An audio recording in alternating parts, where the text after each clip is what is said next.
Antony menarik perhatian sejumlah klub besar saat tampil gemilang bersama Ajax Amsterdam, termasuk Chelsea, Liverpool, Manchester United, dan Barcelona.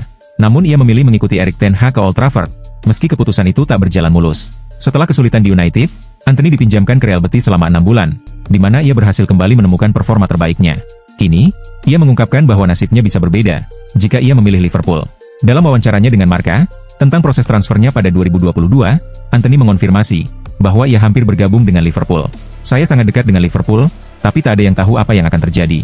Rencana tersebut gagal, karena Mohamed Salah memperpanjang kontraknya di Liverpool. Antony kemudian memilih United, dan menganggapnya sebagai pilihan yang tepat.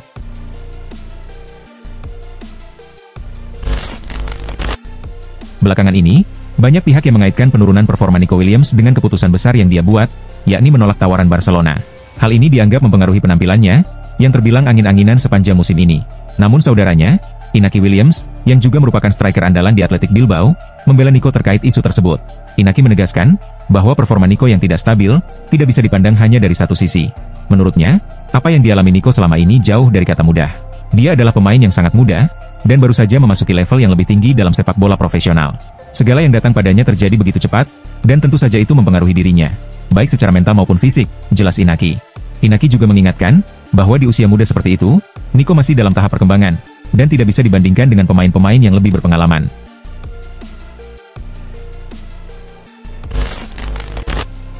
Arsenal hampir mendatangkan Joan Garcia sebagai kiper cadangan musim ini, setelah mereka menjual Aaron Ramsdale. The Gunners bahkan sudah mencapai kesepakatan pribadi dengan penjaga gawang asal Spanyol tersebut, dan Garcia dilaporkan sangat tertarik untuk bergabung dengan klub London Utara itu. Namun karena beberapa alasan, transfer tersebut gagal terwujud. Seiring berjalannya waktu, Arsenal diperkirakan akan kembali mengejar Garcia saat bursa transfer dibuka kembali. Namun sekarang muncul tantangan baru bagi Arsenal, karena Barcelona juga tertarik untuk merekrut Garcia. Berdasarkan laporan Marca, Barcelona telah memulai pembicaraan dengan perwakilan Garcia, mengenai kemungkinan transfer ke Camp Nou. Klub raksasa La Liga itu, melihat Garcia sebagai pilihan jangka panjang, dan yakin ia memiliki potensi untuk berkembang menjadi kiper utama di masa depan. Dan minat Barcelona ini, bisa menjadi hambatan besar bagi Arsenal.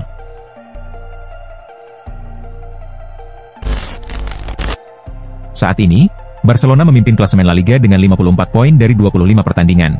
Madrid memiliki jumlah poin yang sama, namun berada di posisi kedua, karena mereka kalah dalam pertemuan pertama La Liga di Santiago Bernabeu. Sementara itu, Atletico Madrid menempati peringkat ketiga, tertinggal hanya 1 poin dari kedua rivalnya. Jesse Rodriguez, mantan pemain Real Madrid, menjagokan Los Blancos untuk meraih gelar. Menurutnya, Madrid lebih unggul dibandingkan Barca dan Atletico, berkat performa meyakinkan mereka dan ketajaman Kylian Mbappe. Persaingan La Liga memang ketat, tapi saya percaya pada Madrid. Saya rasa mereka berada dalam momen terbaik, karena Mbappe sedikit lebih unggul dibandingkan pemain lainnya, ujar Jesse kepada Cadena. Ia juga menambahkan, bahwa pelatih Madrid, Carlo Ancelotti, tampaknya telah menemukan sistem yang tepat dengan formasi 4-4-2, yang memberi keleluasaan lebih, bagi Vinicius dan Mbappe.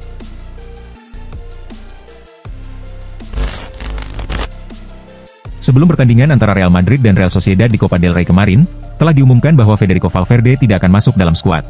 Manajer Carlo Ancelotti membuat keputusan untuk mengistirahatkan gelandang asal Uruguay tersebut, setelah Valverde tampil hampir setiap menit sebagai pemain starter dalam beberapa pertandingan terakhir. Meskipun tampaknya keputusan tersebut adalah bagian dari rotasi pemain yang wajar, laporan dari Relevo mengungkapkan bahwa ini mungkin bukan sekadar istirahat biasa bagi Valverde. Ada kekhawatiran bahwa cedera yang dialami Valverde lebih serius dari yang diperkirakan, dan mungkin memerlukan waktu pemulihan yang lebih lama agar ia bisa pulih sepenuhnya. Valverde sendiri, diyakini telah bermain dalam kondisi yang kurang ideal, menahan rasa sakit selama beberapa pekan terakhir demi tetap tampil bagi tim. Hal ini menambah kompleksitas situasi Madrid, karena kehilangan Valverde di tengah jadwal yang padat.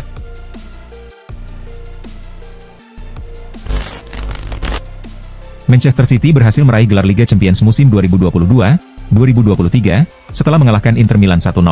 Namun di final tersebut, Alvarez tidak diberikan kesempatan untuk bermain dalam pertandingan paling bergengsi di sepak bola Eropa tersebut.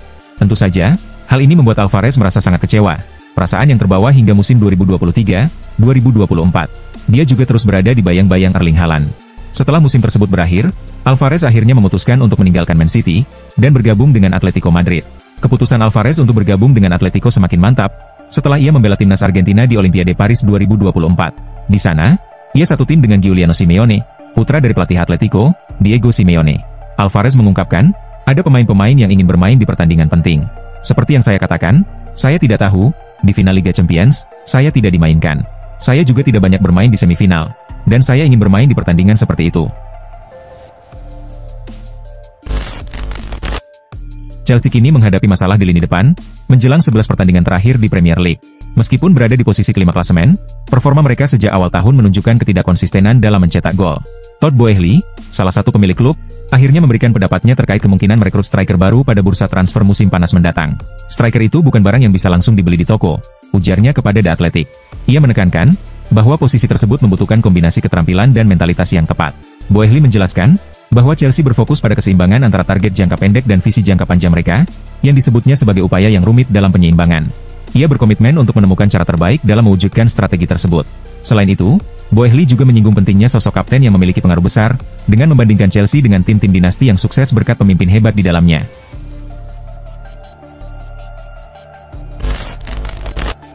Arsenal kini dikabarkan turut terlibat dalam perburuan untuk mendapatkan gelandang Bayern Munich, Joshua Kimmich. Menurut laporan dari jurnalis Florian Plettenberg, The Gunners menunjukkan ketertarikan yang serius untuk merekrut pemain berusia 30 tahun tersebut. Kimmich, yang dikenal sebagai pemain serbaguna dengan kemampuan luar biasa, baik di lini pertahanan maupun lini tengah, dapat direkrut dengan status bebas transfer, yang membuatnya menjadi opsi menarik bagi banyak klub. Arsenal diyakini tertarik menjadikannya sebagai pengganti Jorginho, yang saat ini dikabarkan akan hengkang. Kimmich, dengan pengalaman dan kualitas yang dimilikinya, dianggap dapat memberikan kontribusi besar bagi Arsenal, terutama dalam memperkuat lini tengah dan pertahanan mereka. Mengingat situasi transfer yang menguntungkan, The Gunners siap untuk bersaing dengan klub-klub besar lainnya yang juga memantau situasi Kimmich di Bayern Munich.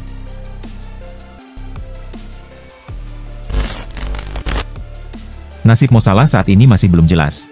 Belum ada kepastian, apakah Liverpool akan memperpanjang kontraknya yang akan berakhir pada musim panas 2025 mendatang. Sementara kontraknya yang masih belum jelas, Liverpool dilaporkan mulai mengambil langkah untuk mengantisipasi kemungkinan kepergian Salah. Dilaporkan bahwa fokus transfer mereka kini mengarah ke Spanyol, tepatnya ke Real Madrid. Liverpool dikabarkan tertarik dengan gelandang serba bisa milik Los Blancos, Brahim Diaz. Rumor ini muncul dari laporan Fichajes, yang menyebutkan bahwa Liverpool telah melakukan kontak informal dengan pihak Diaz. Laporan tersebut juga menyatakan bahwa Liverpool siap memberikan tawaran yang signifikan untuk pemain timnas Maroko ini. Di sisi lain, Real Madrid dilaporkan bersedia melepas Diaz jika ada tawaran yang sesuai. Brahim Diaz sendiri adalah pemain yang serba bisa, dengan posisi aslinya sebagai winger kanan. Namun ia juga mampu bermain di sayap kiri, dan sebagai gelandang serang.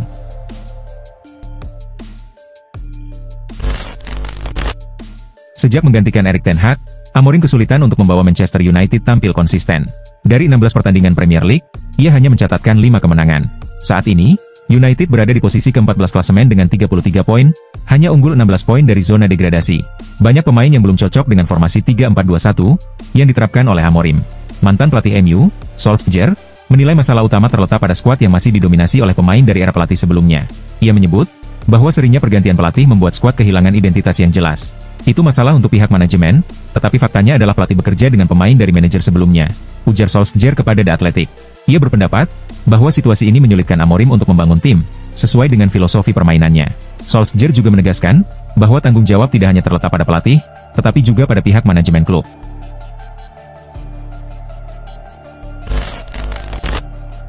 Rodri terlihat mulai menjalani latihan individu di Manchester City, yang menjadi kabar baik setelah ia mengalami cedera ACL pada bulan September lalu.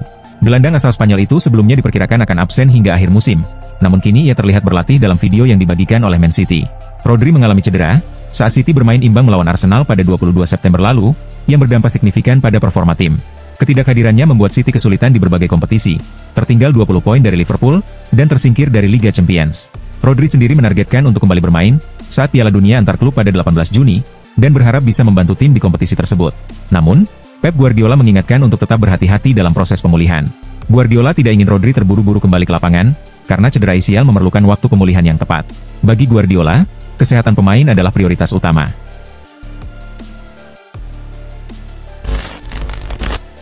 Juventus dikabarkan tertarik untuk merekrut bek Valencia, Christian Mosquera, pada musim panas 2025.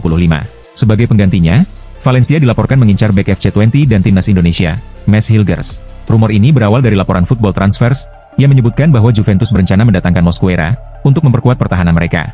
Valencia sendiri menghargai Mosquera sebesar 30 juta euro. Jika Mosquera pindah, Valencia disebut akan bijak menggunakan dana yang mereka terima untuk membeli Hilgers dari 20 sebagai pengganti. Football Transfers menyebut, permainan Hilgers mirip dengan Mosquera, meski Hilgers lebih tua 3 tahun.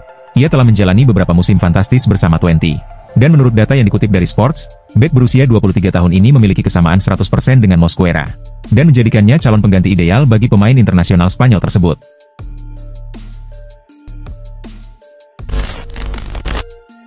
Joao Felix bergabung bersama AC Milan dari Chelsea, dengan status pinjaman pada bursa transfer Januari lalu.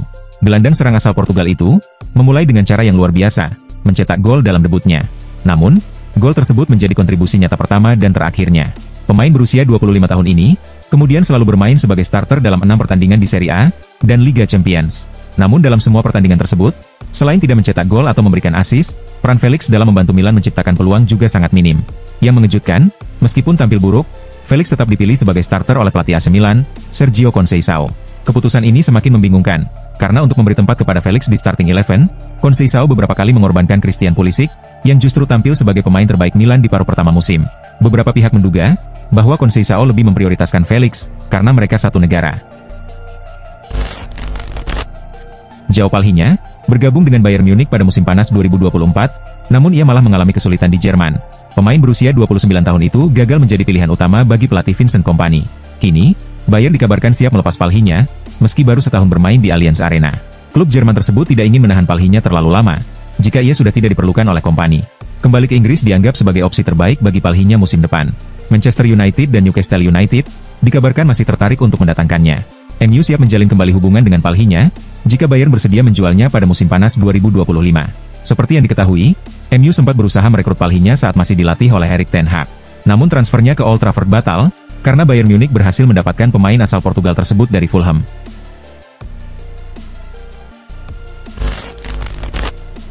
Baru-baru ini, Lionel Messi mengungkapkan, bahwa keputusannya untuk bergabung dengan Inter Miami sebagai agen bebas, didorong oleh berbagai kesulitan yang ia alami selama waktunya di Paris Saint-Germain. Menandatangani kontrak dengan Inter Miami, adalah sebuah kesempatan yang saya lihat, untuk merujuk pada situasi yang saya jalani di tahun-tahun terakhir saya di Paris, kata Messi. Itu adalah keputusan yang harus saya buat, karena saya harus meninggalkan Barcelona, dan saya menghabiskan 2 tahun yang tidak saya nikmati. Messi mengakui, bahwa selama waktu itu, ia merasa tidak bahagia setiap hari, baik saat sesi latihan maupun dalam pertandingan. Ia merasa sangat sulit untuk beradaptasi dengan segala hal di Paris, baik dari segi gaya hidup maupun lingkungan tim, yang membuatnya merasa tidak nyaman. Keputusannya untuk pindah ke Inter Miami, menurutnya, merupakan langkah yang tepat untuk kembali menikmati sepak bola dan hidupnya.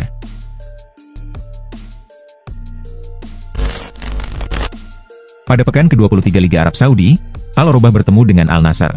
Di laga tersebut, Al Orobah berhasil meraih kemenangan tipis 2-1. Cristiano Ronaldo, kapten Al Nassr, bermain penuh dalam pertandingan ini, namun pemain asal Portugal itu kesulitan menembus pertahanan Al Orobah. Kekalahan tersebut memicu reaksi negatif dari para fans Al Nassr di media sosial. Salah satu akun fanbase Al Nassr, Dia Nassr, mempertanyakan performa penyerang baru tim, John Duran, yang gagal mencetak gol. Cuitan tersebut mendapat komentar dari akun Anderson Talisca, mantan pemain Al Nassr. Talisca menyebut, bahwa Duran menjadi kambing hitam atas kekalahan Al Nassr, sama seperti yang ia alami dulu.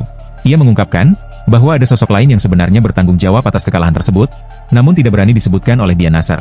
Banyak pihak yang menduga, bahwa yang dimaksud Talisca tersebut adalah Cristiano Ronaldo.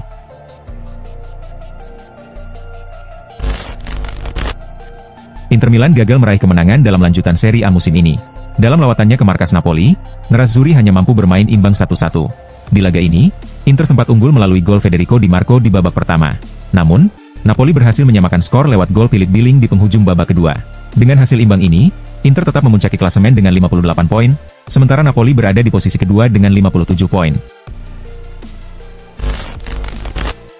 Real Betis menjamu Real Madrid dalam laga pekan ke-26 La Liga.